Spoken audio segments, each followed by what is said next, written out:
Bom, senhor pastor Zéias, tudo bem? Como é Estamos que estão as ouvindo coisas? bem. Hoje o tempo está bom, né? Aqui na Serra Gaúcha. Está uma maravilha o tempo. Tivemos um culto Verdade. abençoado e estamos vindo animados, pastora daí. Então, Glória a pastor. Deus. Amém, pastor Zéias. Deus abençoe a todos aí que estão nos acompanhando. E vamos conversar mais um pouquinho sobre a palavra de Deus, porque falar da palavra de Deus urge, né? É necessário. Deus abençoe a todos os irmãos aí que estão conosco. Pastor, eu abri aqui um texto sagrado, né? Lá no 2 Timóteo, capítulo 3, onde diz: toda escritura divinamente inspirada é proveitosa para ensinar, para redarguir, para corrigir e para instruir em justiça. Pastor, o assunto é forte hoje, né? Teologia. O que significa essa palavra, minha gente? Teologia. Tem um texto sagrado na Bíblia que diz que Paulo teve que defender a sua teologia mediante os magistrados e provar aos romanos, né, que a teologia dele não era uma teologia furada, uma teologia, mas graças a Deus, Deus deu graça aos apóstolos, né, para preservarem a teologia pura, né, teologia, estudo de Deus, minha gente. Esse é o significado da palavra, né? Teo, Deus, logia, estudo. Qual é que é o livro básico, né? O instrumento da teologia? A Bíblia. Então, mas estão dizendo por aí que a turma começa a estudar, aí começa a esfriar, pastor. Será que é verdade isso aí? Né? Eu não sei. Tem gente que compra uma casa e fica bobo. Tem gente que compra um carro e fica bobo também. Né? Já se empolga, já se emociona. Tem uns que estudam teologia e ficam bobo também, pastor. Diz que antes de estudar, diz que era uma benção, depois... Bom, mas é o pastor Anaí que vai falar isso aí. Eu estou só aqui fazendo uma apresentação do assunto, né? Bom, pastor, nós temos aqui um assunto então muito importante para tratar, e a pergunta inicial é uma provocação, né? Teologia esfria o crente mesmo? É uma pergunta, né? É uma verdade isso que andam dizendo por aí? Então, vamos tentar falar a respeito, pastor, da importância da teologia para o fervor espiritual do crente. É bom a gente começar falando que a nossa cultura, e agora eu estou falando de cultura brasileira, não exclusiva de regiões, a cultura brasileira, né? A nossa cultura, ela já tem uma certa resistência ao estudo e à disciplina, né? De forma geral. Brasileiro, com seu jeitinho, eu acho que não existe povo mais competente na questão do improviso que o brasileiro.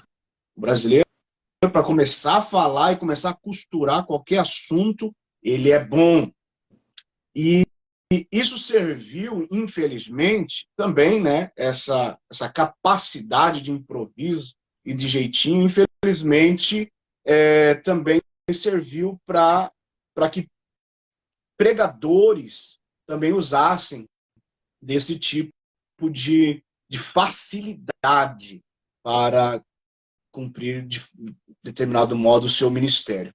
Então, pastor Oséias, assim foram surgindo muitos ensinos falhos, muitos ensinos esquartejados, e foi produzindo uma geração sem base, uma geração sem convicção. Nós vamos falar, eu vou falar, claro, do meio pentecostal, do qual eu sou. Eu sou pentecostal raiz, eu sou pentecostal, como dizia certo pregador, até o tutano, né? Então, eu não abro mão do movimento pentecostal, eu sou pentecostal, sou continuista, acredito nos dons espirituais, acredito que Deus fala em profecia, acredito nas línguas estranhas, acredito em milagres, não abro mão daquele culto avivado, maravilhoso. Só que a igreja pentecostal, ela passou muito tempo discutindo se nós íamos usar camiseta lisa, xadrez ou listrada. Esqueceu que a coisa estava indo para frente. Então, ela se limitou a algumas coisas que não tinham tanta importância e acabou, na verdade, largando os jovens, né? Enquanto a igreja estava preocupada com coisas ínfimas e que não faziam diferença nenhuma na soteriologia, nos critérios para a salvação, os colégios e as universidades, enquanto isso, estavam pregando darwinismo, evolucionismo, marxismo, racionalismo, cientologia, cientificismo, e foi cooptando os jovens. Então, a igreja mesmo, ao demonizar a teologia, eu quero falar de teologia bíblica cristã, porque todas as nações com seus deuses têm suas teologias. Teologia é o estudo de Deus, como o pastor falou. Então, cada um tem o seu Deus, estuda sobre o seu Deus, está fazendo a sua teologia. Estamos falando aqui de teologia bíblica cristã.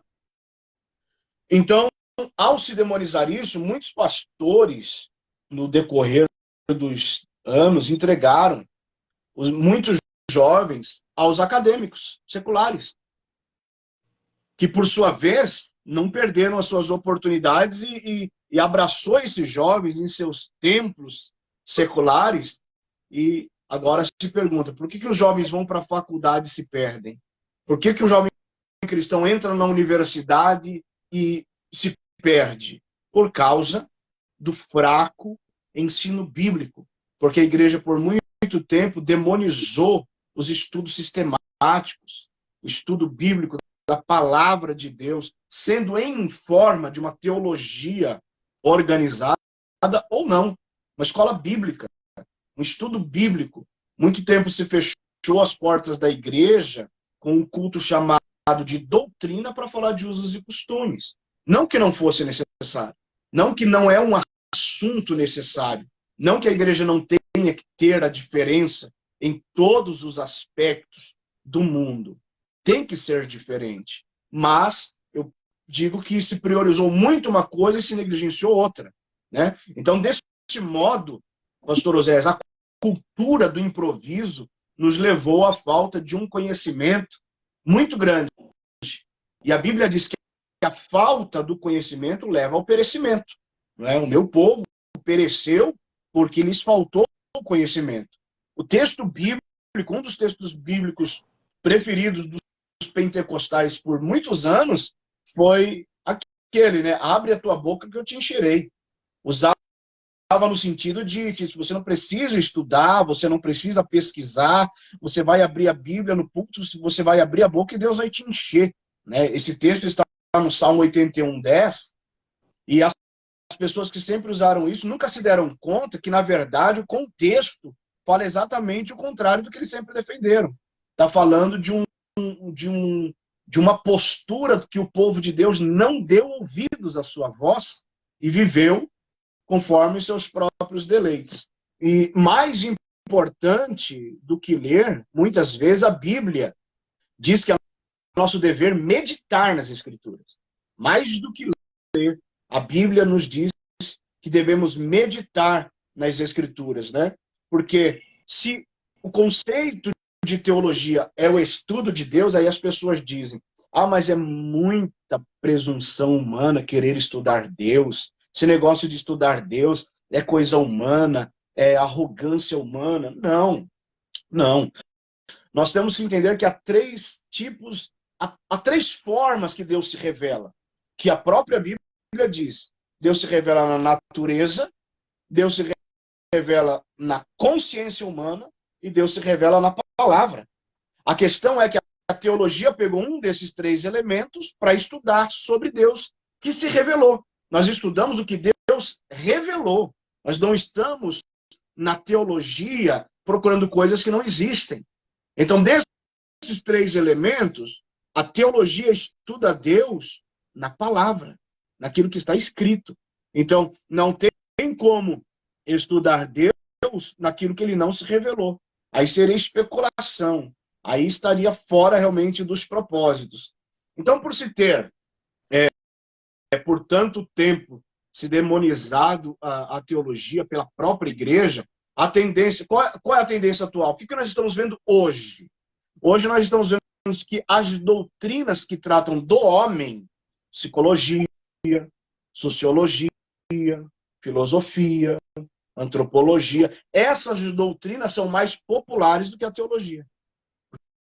Porque a teologia foi sendo descartada e desprezada. Aí hoje a gente ouve expressões tais como competência da alma humana, pensamento criativo, dignidade do homem, o valor da personalidade humana, construindo um novo mundo. Tudo isso indica uma tendência de magnificar o homem, de centralizar o homem e diminuir Deus. Tudo isso é consequência. Eu atribuo isto como uma consequência de se ter desprezado o estudo da palavra do Senhor. Então, pastor, há regras, não adianta. Quando nós vamos estudar, e a Bíblia é um dos objetos de estudo, quando nós vamos estudar a Bíblia, existem regras de estudo. Existe o que nós chamamos de hermenêutica, de exegese, de análise morfológica, de análise sintática. Tudo isso se faz em qualquer outra disciplina. Por que não pode se aplicar o estudo da palavra de Deus? Para uma interpretação sadia, para uma interpretação correta. E no final eu vou dar aqui alguns exemplos de má aplicação de interpretação bíblica por falta de um conhecimento básico, por exemplo. Porque nós conhecemos, quando nós vamos ler a Bíblia, nós sabemos que existem 4 níveis de leitura, pelo menos 4 níveis de leitura. Existe a leitura de contato, que é o primeiro nível, aquela leitura superficial, que a gente bate o olho daquela lida, é uma leitura de contato. Você só fez um contato visual com o texto. Existe a leitura exploratória, que então é aquela que você vai ler um capítulo completo sem interrupção. Existe a leitura analítica, que é aquela leitura que você vai fazer interpretando. Existe a leitura crítica, que é aquela que você vai capturar aquelas figuras de linguagem. Então, ler a Bíblia, só o fato de se ler a Bíblia para estudá-la, está se fazendo teologia, inevitavelmente. Parou para ler, está estudando, questionou alguma coisa do texto, procurou algum outro elemento, já é teologia, já é um estudo. Então nós precisamos, pastor, entender que para se conhecer profundezas, tem que aprofundar. Para se conhecer profundezas, tem que mergulhar. Tem que sair do raso, daquela leitura de contato apenas. Bate o olho, lê um texto, veio uma ideia, né? O grande problema nosso, que são a questão das pregações temáticas, que a gente fala muitas vezes, algumas interpretações, que muitas vezes não são as aplicações corretas. E tudo bem, não falando nada demais, nem heresia, não tem problema. Mas a Bíblia diz, Paulo diz que em 1 Coríntios capítulo 2, versículo 14, que o homem natural não compreende as coisas do Espírito de Deus, porque lhe parecem loucura e não pode entendê-las, não pode entender as coisas do Espírito de Deus, porque elas se discernem espiritualmente. Se a fé vem pelo ouvir da palavra, Romanos 10, 17, quanto mais conhecimento da palavra, logo mais fervor. Porque o que é o fervor? O que fala assim, né, quando diz a teologia esfria o crente? O que é o fervor do crente? Será que o fervor do crente é uma manifestação física, corporal, dentro de um culto? Será que o crente fervoroso é aquele que não para de dar glória a Deus no culto? O crente fervoroso é aquele que sapateia, que roda? O crente fervoroso é aquele que se manifesta com as mãos? Será que isso é fervor? Fervor é um zelo, fervor é um ardor, fervor é uma devoção intensa. Fervor é aquele sentimento que a pessoa tem de zelo pelas coisas de Deus. E esse fervor vai motivar o cristão a servir a Deus com dedicação e alegria. Então, o fervor não é o resultado de um sentimento esporádico, momentâneo, pontual, numa ocasião. Não, ele vai. O fervor faz a pessoa buscar a santidade de Deus e agradar a Deus em todos os momentos da sua vida.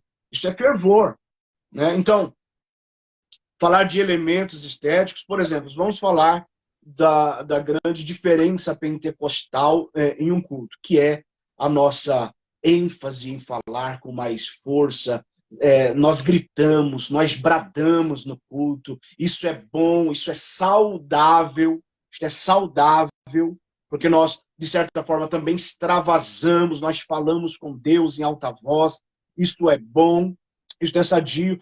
Mas com o tempo, a gritaria, a nossa gritaria, com o tempo passou a ser elemento obrigatório dos cultos pentecostais. Se tornou quase uma liturgia, a ponto de se considerar um fracasso o culto em que não se tem havido gritos. Considerar um culto frio porque a igreja não gritou.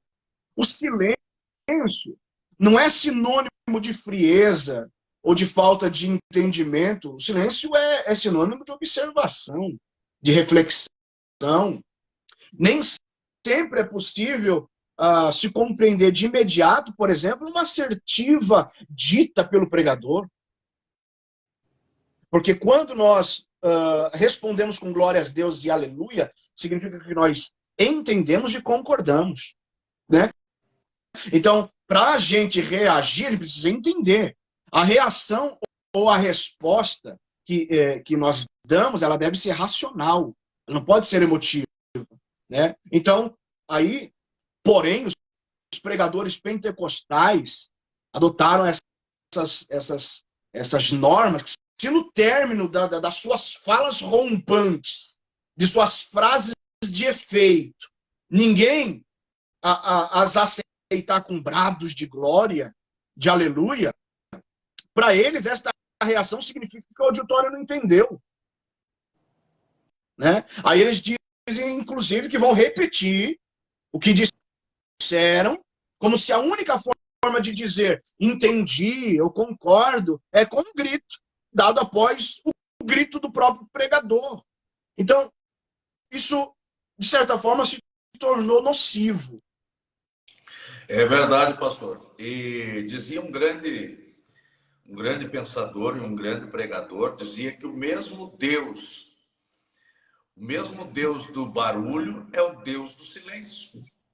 Por exemplo, o mesmo Deus do silêncio é o mesmo Deus do barulho. Assim como Deus, né, nos inspira, nos fez seres humanos que têm como se expressar, e Deus gosta que nós nos expressamos, também é o mesmo Deus do silêncio, né? Então, outro pregador dizia também, pastor, que diz que não tem culto ruim, né? Diz que o que tem é crente ruim de culto, né? Então, Exatamente. Exatamente. outro pregador, pastor, já também dizia que teologia geralmente fala no sentido, vamos dizer assim, quem mais fala no sentido crítico da teologia, geralmente é quem nunca estudou, né? E que aí tem falta de condições, às vezes, até de explicar. Se pedir uma explicação teórica, o que é teologia, a pessoa, às vezes, vai se enredar, até porque que já tem uma visão distorcida pelo fato de que muita gente, né, sempre repetiu isso aí. Agora é o seguinte, se a pessoa, mesmo sem conhecer, abriu a Bíblia, leu um versículo, está praticando a teologia, ou bem ou mal, né? Sim, exatamente. Pastor, essa é uma questão importante. Por quê? A teologia existe a partir do instante que a pessoa passou a ler e questionou. Então vai acontecer a má teologia ou a boa teologia nisso aí. Isso vai depender de quem está estudando e de como vai estudar. Então, o nosso culto pentecostal, e qualquer culto, ele tem que ser racional, é assim que a Bíblia ensina. Então, se a pregação, assim como o culto, começar de modo racional, em pouco tempo, em poucos minutos, vai se ativar o emocional. Porque a palavra de Deus, o poder da palavra de Deus, ela abrange todas as partes formativas do homem. Se o culto começar racional, se a pregação começar racional, em poucos minutos, vai ativar o emocional da pessoa. Porque nós somos seres emocionais. Nós nos emocionamos, assim é o ser humano. Agora, se o culto começar emocionalmente, se a pregação começar emocionalmente, dificilmente vai se ativar o racional. Depois que nós estamos dentro do ambiente emocional, dificilmente nós voltamos para o racional. E se isso acontece, nós vamos ver, e é o que temos visto, muitos cultos e muitas pregações iniciando no emocional e não partem, não conseguem voltar para o racional, não começam racionalmente. Aí o que acontece? Nós estamos vendo uma série de pessoas vazias, com aparência de cheias, uma série de pessoas frias e mornas, com aparências de quentes, só porque se emocionaram dentro de um culto. Os conceitos de frio, de morno e de quente na palavra não tem nada a ver com o pentecostal ou o tradicional. Não tem nada a ver com o batismo com o Espírito Santo ou não. O frio que a Bíblia fala, o texto de Apocalipse, falando da igreja fria, vai falar de indiferença. Frieza é indiferença, é apatia, é desinteresse. Mornidão fala de indecisão. Mornidão fala de meio termo, de pessoa interesseira. Ela é crente, ela está na igreja, mas ela é interesseira. Ela não está lá pelos pés de Cristo, não está pelas mãos de Cristo. Não está para seguir a Cristo, ele está por aquilo que Cristo faz por ele. Agora, o quente é o crente que é comprometido totalmente. Aí ele é fervoroso em sua decisão. Eu sou crente em Cristo Jesus. Eu sou piedoso, eu oro, eu jejuo, eu santifico, eu sirvo a Deus com alegria. Essa é a minha motivação. Então, foram conceitos, exatamente por uma teologia doentia, uns ensinos bíblicos ruins, que foram criando esses conceitos de que a teologia esfria o crente. Agora, quando Pedro falou sobre o que Paulo escreveu, por exemplo, na segunda carta de Pedro, Pedro diz que havia alguns pontos difíceis de entender nos escritos de Paulo. Então, há temas, há assuntos bíblicos que exigem mais atenção, exigem mais reverência para se compreender. Que não é numa pregação de 40 minutos que vai se esgotar um assunto doutrinário. Não adianta o pregador querer pregar como se estivesse pilotando um carro de Fórmula 1, falando aos berros, e ainda colocar um fundo musical para atrapalhar. Agora tem até bateria em fundo musical para piorar a situação, só para a coisa ficar apenas emocional e não partirem para o racional, porque o pregador pentecostal tem pavor daquele espaço de silêncio entre uma frase e outra. Ele se apavora com isso. Ele treme na base. Mas Pedro disse, no capítulo 3 da sua carta, versículo 15, e tende por salvação a longanimidade de nosso Senhor, como também o nosso amado irmão Paulo vos escreveu, segundo a sabedoria que lhe foi dada. Então aqui Pedro está falando sobre a doutrina da longanimidade do Senhor. Aí ele vai dizer que Paulo falou, no versículo 16, falando disso em todas as suas epístolas. Está falando que Paulo escreveu sobre a longanimidade do Senhor, que é a misericórdia, né? É o bônus da misericórdia, né? Quando a paciência acaba, Jesus aperta o botãozinho da longanimidade e perdoa um pouco mais. Ele vai dizer que Paulo falou disso em todas as suas epístolas, Aí ele diz, no versículo 16 da segunda carta, capítulo 3, entre as quais há pontos difíceis de entender. Esses pontos difíceis de entender traduz-se por coisas obscuras, coisas que precisam buscar um pouco mais, coisas que precisam de uma iluminação para se entender. Então, que não é numa frase do pregador que a coisa vai se resolver, por exemplo. Então, o pregador não pode exigir da igreja uma reação imediatamente após a fala dele. Aí aqui Pedro vai dizer que desses pontos difíceis de entender, essas coisas obscuras, que os indoutos e inconstantes torcem, e igualmente as outras escrituras para a sua própria perdição. Está dizendo que os pontos difíceis de entender, se os indoutos e os inconstantes, e aqui nós estamos falando de mornos, se os indoutos e inconstantes não se derem ao estudo, se não parar para entender, para sair desse nível de indouto aqui a palavra é amador. A palavra aqui é amador, é inábil. Importante. Inconstante aqui é sem firmeza, fácil de ser influenciado. Uma coisa importante, pastor, 3 detalhes que eu estou observando da sua prosa. O senhor falou bastante sobre a questão racional e emocional, né? E não tem como nós fugir disso. Sempre haverá, dentro de um culto, de uma igreja, dentro de um espaço, né, uma porcentagem do povo emocional e racional. Importante ver que o apóstolo Paulo, ele questionou muitas e muitas vezes esses cultos e deu algumas diretrizes, né?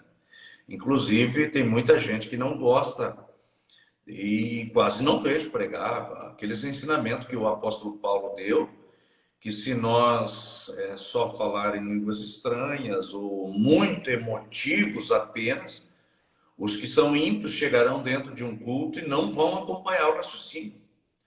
É por isso que muita gente vai na igreja e às vezes não entende muita coisa e sai de lá e às vezes até, né, criticando, porque emocional, muito emocionalismo. Outra coisa, outro também detalhe, pastor, é que muita gente pensa na memória que se ele não se emocionar, não chorar no culto, o culto não estava bom.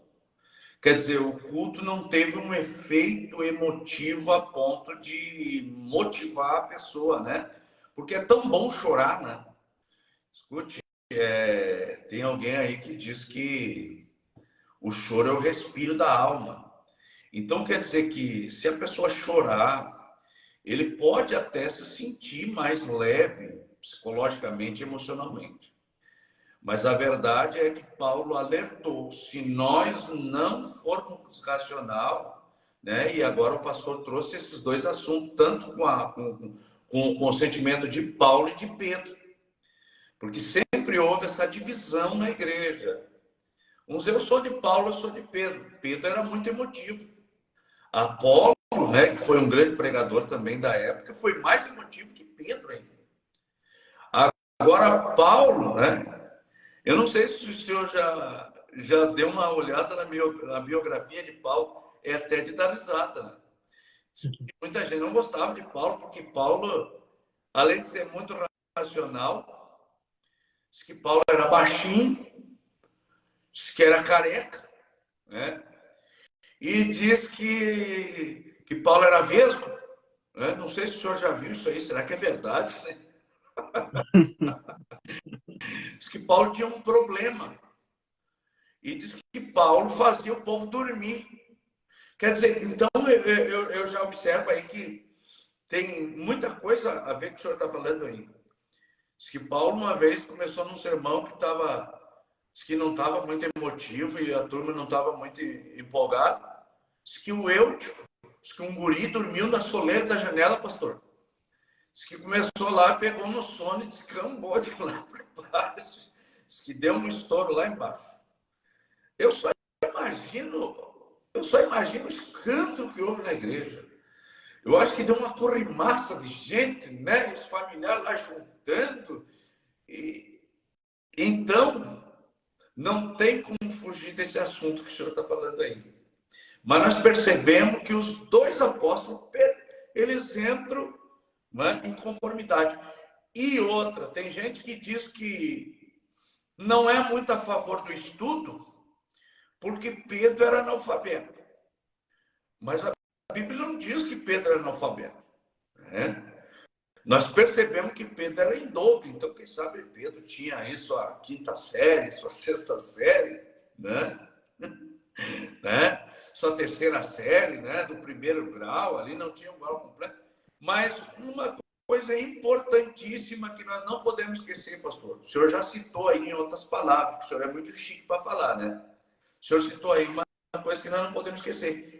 Porque será que o inimigo não está tirando das pessoas o desejo de estudar com esse pretexto de que estudar a Bíblia ou cultos racionais, que nós temos que se concentrar e pensar, será que não é um pretexto? Também não é do inimigo essa ideia de que estudo gera crente? Pastor, a natureza Uma humana... das maiores, o senhor falou aí, que a perseverança é uma das maiores evidências de um cristão firme. Fervoroso. É, isso mesmo. É isso mesmo. Nós podemos observar um cristão, por exemplo, fleumático, tímido, assim, no sentido de não se expressar em público, não dar muito glória a Deus e aleluia no culto, mas entra ano e sai ano, ele está ali na igreja. Aí vem aquele barulhento que fala e que prega, e dá um tempo já não está mais ali. Qual é mais fervoroso? Pois é. Pois. Então, pastor, a natureza humana, ela é tendenciosa, eu acho que a do brasileiro mais do que todas as outras, é tendenciosa, então, a não estudar.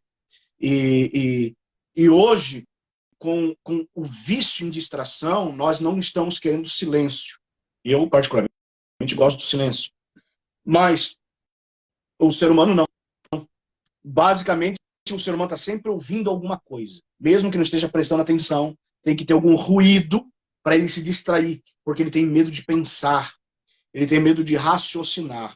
Então, voltando ao que Pedro estava falando das epístolas de Paulo e os pontos difíceis de Paulo, ele diz assim, então, nós, sabendo de tudo isso, no versículo 16 ele fala disso, aí no versículo 17 ele diz, vós, portanto, amados, sabendo isto de antemão, guardai-vos de que pelo engano dos homens abomináveis, sejais juntamente arrebatados e descaiais da vossa firmeza. Agora, pastor, Pedro vai falar algo aqui que é a receita para combater o risco do engano, para combater o risco de se descair da firmeza que a pessoa diz que tem.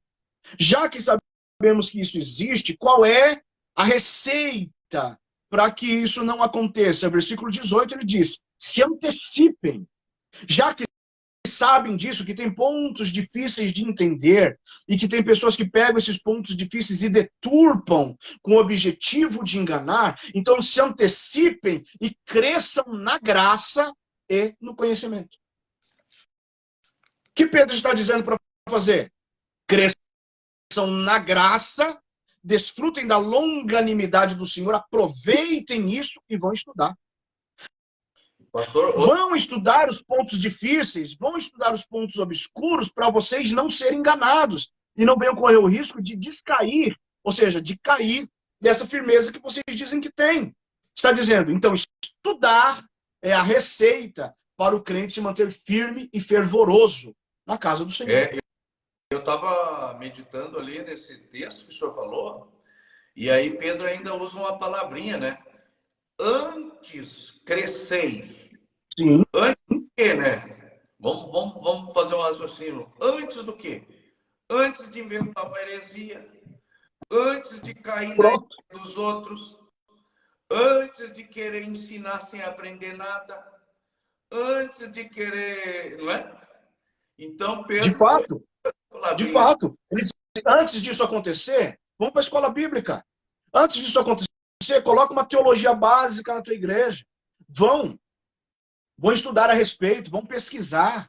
É necessário, porque isso vacina.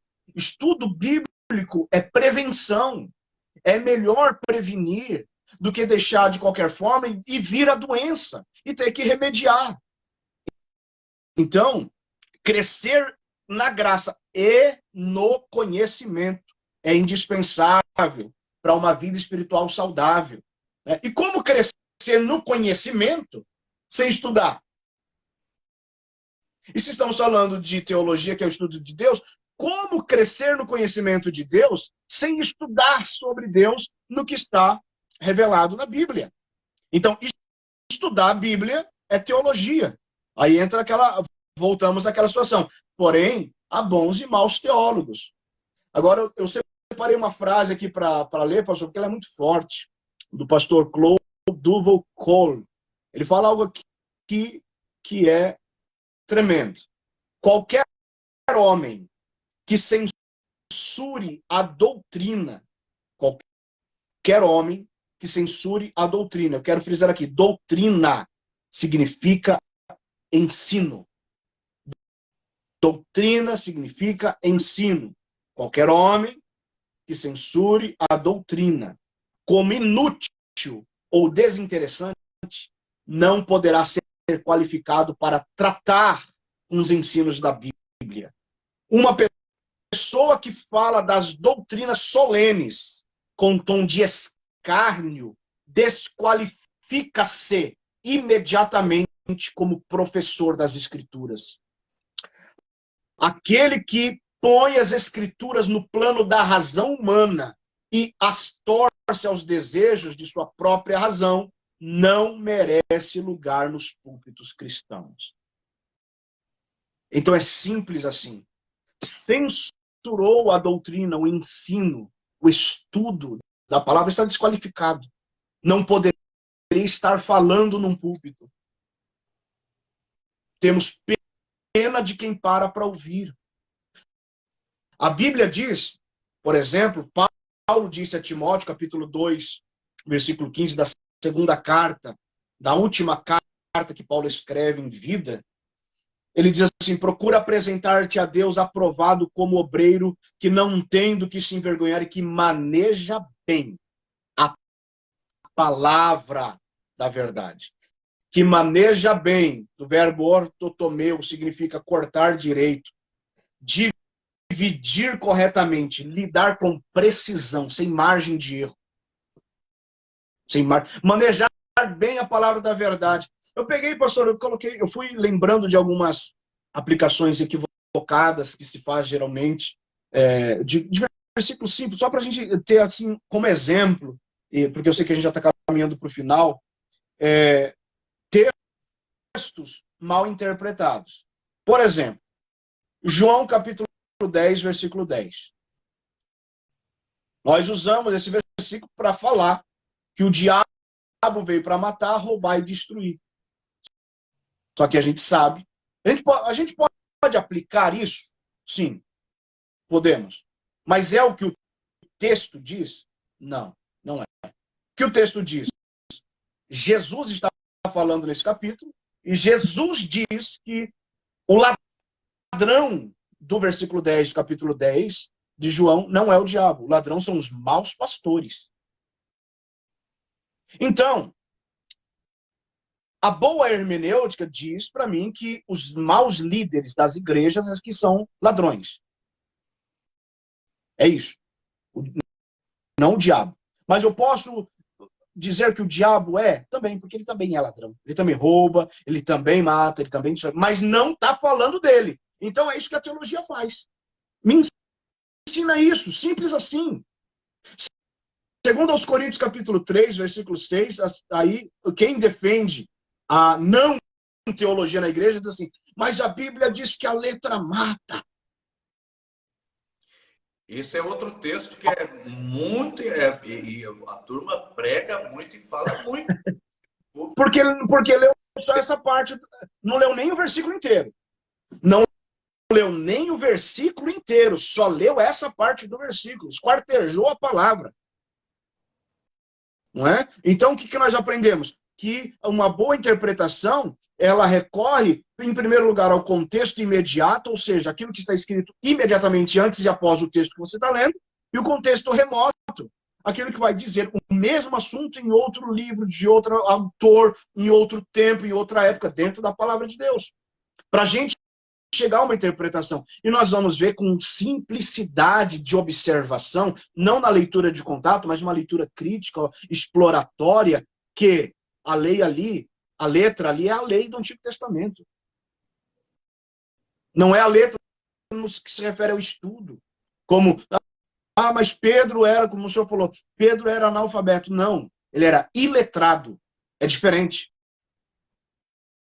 Iletrado significa que ele não tinha estudado numa escola rabínica.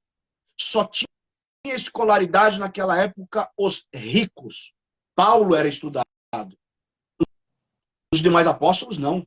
Só os ricos eram letrados. Estudava em escola rabínica. Tinha um rabi como seu professor. Isso era privilégio de poucos. Então, a letra não é o estudo, a letra era a lei do Antigo Testamento.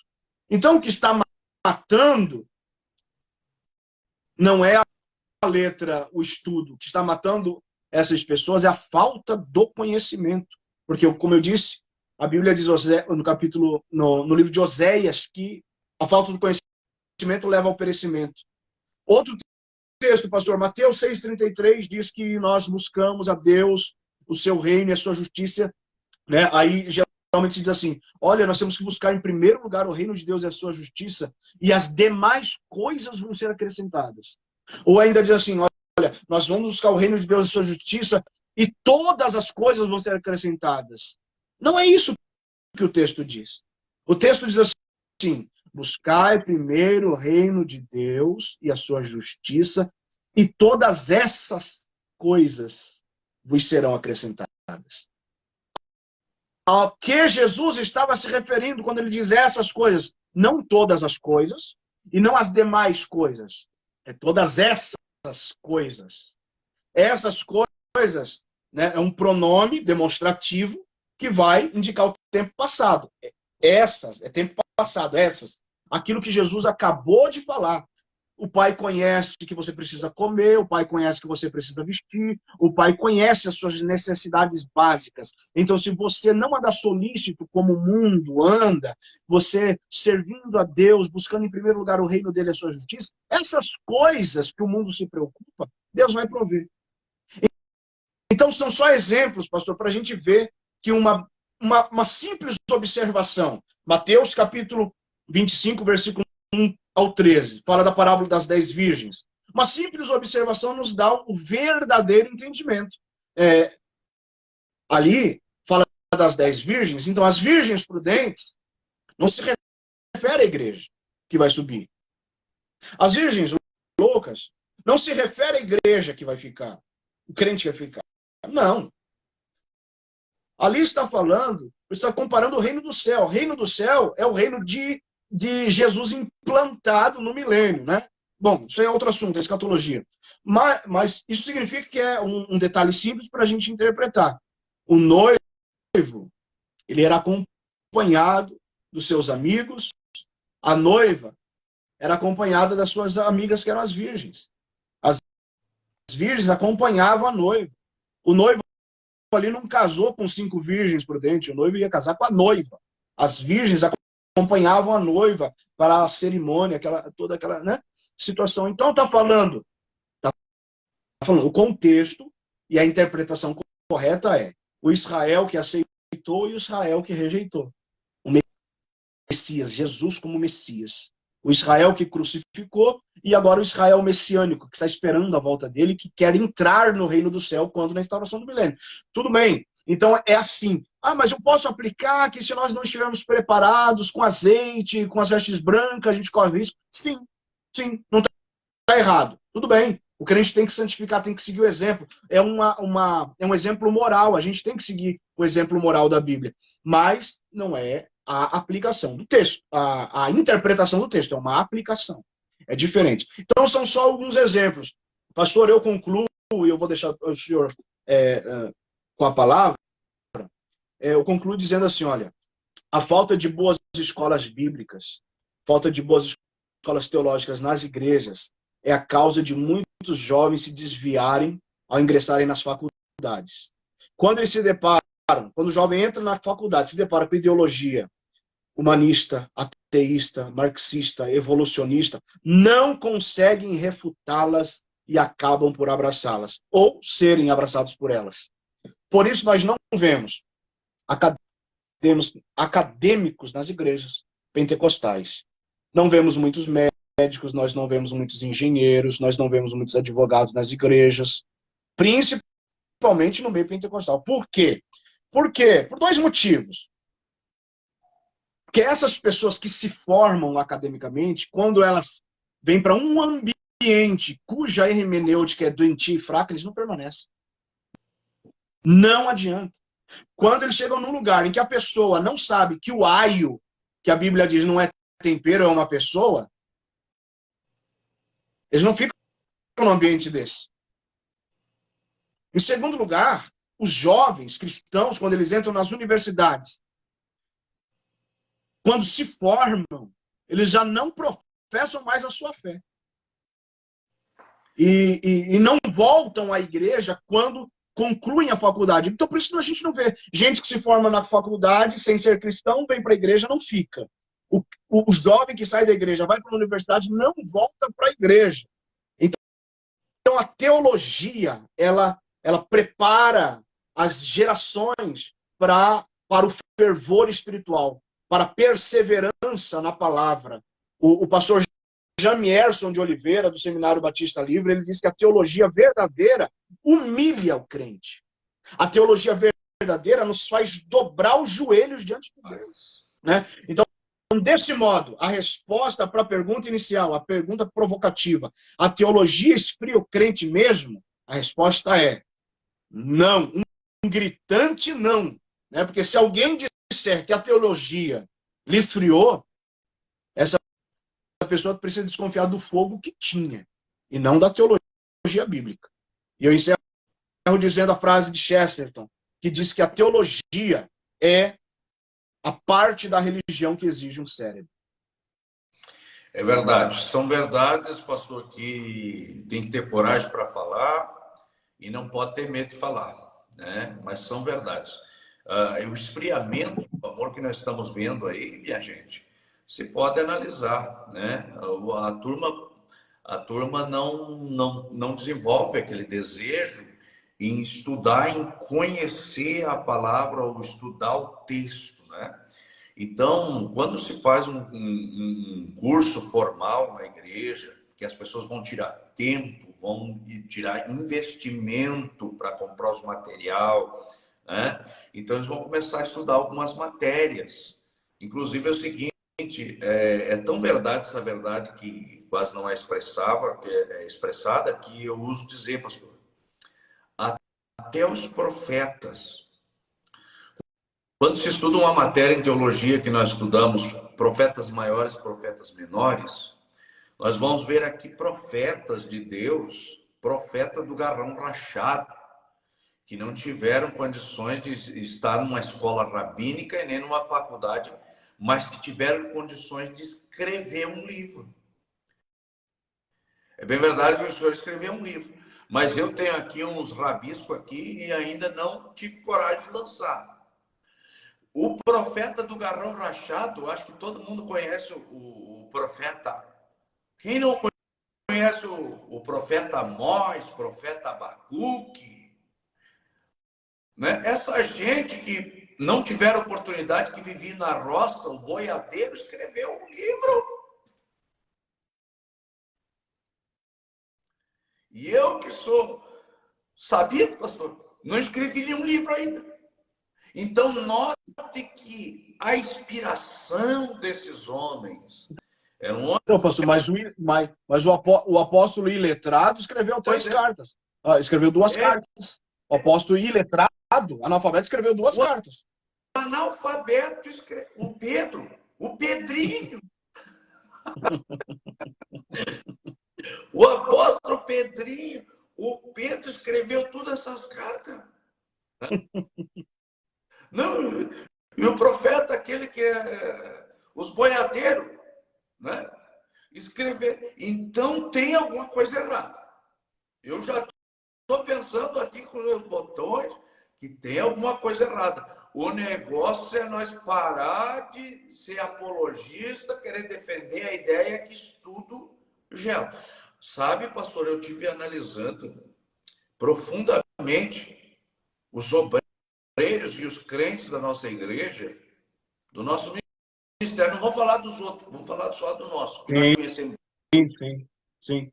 Uma grande parte dos obreiros envolvendo hoje as suas vocações foi os que estudaram. Glória a Deus por isso. Parte, que ainda estão firmes, não é? E dizia um grande obreiro que não pôde estudar, mas era cheio de Deus e amava a Bíblia, estudava a Bíblia.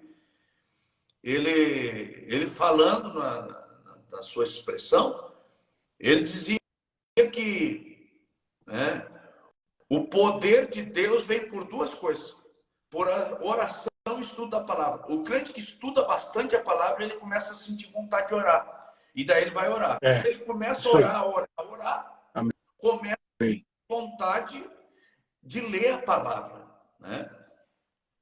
Então, pastor, nós vamos continuar. Essa live está muito importante. Não é muita gente que quer ouvir, não, que vai ter paciência para escutar nós até o final. Não é. Mas nós vamos continuar e na próxima live que nós fazemos na sexta-feira, nós vamos trazer aqui uma seleção de matérias que são estudadas na teologia, né? Que todo curso teológico ele tem um currículo que tem que ser cumprido. Aí o senhor falou dos maus pastores, dos maus teólogos. Mau teólogo é aquele que faz uma meia sola na teologia e não mergulha de acordo com como tem que mergulhar, né? Então, nós vamos falar, o senhor falou hoje sobre a hermenêutica, sobre a exegese, sobre a homilética, que exige do estudante que se interprete o que a Bíblia quer dizer e não o que está na cabeça dele. E para isso precisa haver concentração em outras coisas mais. Então, eu acho que há uma necessidade grande de nós continuar aí. Pastor, eu faço uma coleção dessas revistas, não é? Eu tenho revista aqui da CPAD e uma série até do nosso ministério, da nossa convenção. Eu tenho as revistas aqui, né? Eu vou mostrar para a turma o quanto é importante isso para nós, né? Ter firmeza nessas coisas. Agora nós vamos mandar um abraço, pastor. Eu vou fazer uma oração, né? Não sei se o senhor quer orar pelo povo. Tem muita gente. Pode orar, pode ver os comentários aí, pode orar pelo povo, fica bem à vontade, pastor. Tá. Então vamos mandar um abraço para a turma. O Anderson Dianete Medeiros, né? O irmão Oscar Gabriel Oliveira. O irmão Anderson está mandando aqui: somos dispenseiros. Estudar nos ajuda a ter alimento na dispensa a nós confiado. Olha só que comentário abençoado. O irmão de Eriton: a motivação tem suma importância na iniciativa da dedicação ao estudo de teologia cristã. Realmente, irmão, deixa eu dizer aqui que existem pregadores e pregadores. Eu acho que o pastor entendeu o que eu quis dizer. Existem pregadores que pregam meia hora, 20 minutos, mas pregam uma hora e o povo quer ouvir. E sabe, pastor, eu tive fazendo uma pesquisa particular. Acredite quem quiser. Acredite quem quiser. Mas sabe esses congressos que a turma faz excursões e até, né, parece uma romaria? Esses congressos têm preletores, pregadores selecionados. São pregadores de muita unção e muita graça. Mas todos eles estudaram teologia, para não falar bobagem e administrar o texto do começo ao fim e jamais ler um versículo, apenas uma frase e fazer uma doutrina em cima daquela frase. Verdade. Pastor, esses pastores renomados que pregam em grandes seminários e grandes congressos de missões, inclusive maiores congressos de missões no Brasil, né? E eu poderia recitar todos eles, né? Que a turma faz quase que romaria para escutar, né? Dizendo assim, mas que unção, mas que bênção. Homens que estudaram, inclusive Verdade. internato Instituto Bíblico. Eu poderia fazer aqui uma classificação na minha admiração à dicção, à pronúncia, ao sensacionalismo, à comunicação, porque sensacionalismo também é bom, aquilo que o senhor falou. Eu guardei. O senhor falou, né? Só que a comoção que é gerada pelo sensacionalismo, essa emoção, emotividade, tem que ser equilibrada, mas também, né, tudo equilibrado. Então, eu poderia fazer aqui uma lista de pregadores que as pessoas fazem excursão para escutar. Eu vou falar uns que eu conheço, o senhor fala outros aí que o senhor conhece. Tipo, Marcos Feliciano, né, que é um grande preletor, e a gente admira como homens de Deus. Gesiel Gomes, não sei se é do seu tempo, vamos falar de uns mais antigos, né? Dá gosto de a gente ouvir. Agora o pastor Gesiel Gomes, né, já está, coitado, né, já está chegando numa idade que às vezes, né? Mas nosso pastor presidente, pastor Adão Madeira, né, que é um homem que estuda muito a palavra, nas convenções tem uma palavra o dia inteiro. E quando ele chega na última reunião, diz assim, mas não pude pregar nada. Mas eu ia falar, mas ainda não. Falou o dia inteiro. Cheio da graça de Deus. Né? Mas podia falar de outros homens, como, por exemplo, grandes evangelistas, né, que ainda a nossa geração ainda conheceu, tipo Takayama, Gilmar Santos, e mais uns outros, tudo internato em institutos bíblicos, como, por exemplo, né, o IBAD em São Paulo, que é um instituto muito grande, que tem Vila dos Casados, Vila dos Solteiros. Eu fiquei uma semana lá observando como é que eles trabalhavam, né? Pastor Colenda, Ruth Doris Lemos, a esposa deles, grandes missionários, nossos pastores, como, por exemplo, né, Justiniano Madeira, né, que foi um desbravador, que nós temos ele, né, que nós temos ele no coração. Homens que eram homens que estudavam a palavra. E não era qualquer hino, qualquer conversa que eles aceitavam. E Deus operava. Né? Então, não tem alguma coisa errada, pastor? Que negócio Sim, é a verdade. palavra, porque a letra mata e papapá. Eu me lembro de estudos bíblicos que os pastores traziam sistematicamente do Apocalipse. Cartas apostólicas, todas elas.